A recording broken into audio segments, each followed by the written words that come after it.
Hey guys.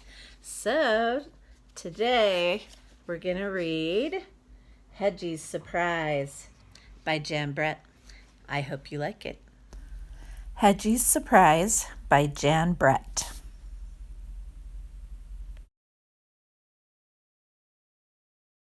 So this book has, as you can see, these people. They are actually called Tomtins, and they're imaginary I'd say like elves or gnomes from Scandinavia, which is up in the upper part of Europe, like Sweden and Norway and Iceland and places like that. So that's going to be the main character, a Tomten. Once there was a speckled hen who laid an egg every day, only to have it taken by a little Tomten every morning. It all started because the Tomten got tired of porridge for breakfast. Each morning the rooster crowed as the sun came up, and Henny knew the Tomten was on his way. So did the little hedgehog who lived nearby. The Tomten always called out to her, "Henny, have you got a little yummy for my hungry, hungry tummy?" The Tomten climbed into the hen house, took Henny's warm, smooth egg, and ran off to cook it in his little kettle, sprinkle it with salt, and gobble it down. Then he fell fast asleep in the hayloft until evening. Henny didn't like the Tomten taking her eggs, but she put up with it until one morning when she saw Goosey sail forth, smiling and bowing, with a stream of piping goslings following her. "Oh my," Henny clucked, "where did all those little ones come from?" "My eggs are hatching," crooned Goosey. "Here comes the last one now." From that moment on, Henny wanted a brood of peeping chicks of her own. But how could she stop the Tomten from taking her eggs? Ooh, there's a good question for you to think about. See if you can predict. The next morning, when the Tomten poked his head in, Henny tried. She clucked loudly and pecked. She flew at him, but nothing stopped that hungry Tomten from taking her egg again. No eggs, no chicks, no peeping babies. Henny wailed so loudly that she woke up the little hedgehog, her tears pouring down on top of him. Puffa, stick. Hedgie went as he crawled out to talk to her. "Poor Henny, I've been watching the Tomten take your eggs.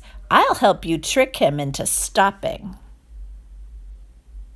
I wonder what he's gonna do. The next morning when the rooster crowed, there was the Tomten. "Henny, have you got a little yummy for my nearly empty tummy?" Henny and Hedgie were ready. The Tomten reached for an egg and pulled out an acorn. Said the Tomten, "what's this?" And off he went to try it. The acorn was tasty, but it didn't fill him up, and he awoke in the middle of the afternoon, grumpy. The next time the Tomten arrived looking for an egg, he found a bright red strawberry. It looked bigger than the acorn, so he ran off to cook it. The strawberry was jammy and sweet, but it only filled up the Tomten a little more than the acorn had, and he woke up early. The sun had just come up when the Tomten was at the hen house again, his stomach roaring with hunger. Pushing Henny aside, he grabbed for an egg, only to find a delicious-smelling mushroom. He raced off to cook it, and as scrumptious as it was, he woke up with his little tummy growling for more. I don't know if that mushroom was that delicious. What do you guys think? Cock-a-doodle! The Tomten rushed in even before the rooster finished crowing. Henny, have you got something for my hollow, hollow tummy? This time he found a smooth, round potato, even bigger than an egg. He cooked it quickly, swallowed it down, and went back to his hayloft. He woke up at sunset, only half full. The Tomten had had enough. Henny, he shouted, tomorrow I want an egg for breakfast and nothing else. If I don't find one, I'll eat you up instead. Henny was scared. The Tomten had been tricked by an acorn, a strawberry, a mushroom, and a potato. How could they fool him again? Don't worry, Henny, Hedgie told her. Now it is time for my surprise. And he whispered in her ear. Ooh, aren't you wondering what he whispered? Anybody have a guess? All night, Henny waited on her nest and Hedgie on his.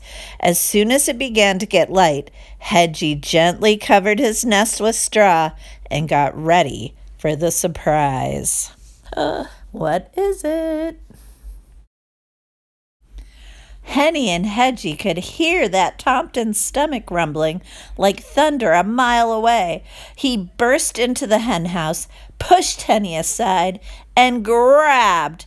Ow! He howled. Ow! Ow! Puffa, puffa, stick, stick. He had clutched Hedgie, all closed up in a tight round ball of needle-sharp prickles. Henny and Hedgie listened as the Tomten ran home, yowling.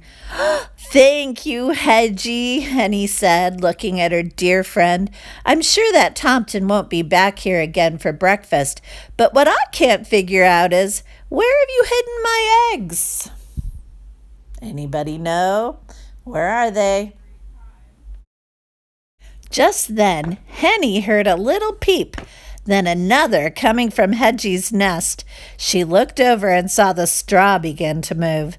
5 baby chicks peeked out of their shells and fluffed up their down. As Henny settled down with her babies nestled around her, the Tomten's mother was in the hayloft making breakfast for her hungry Tomten.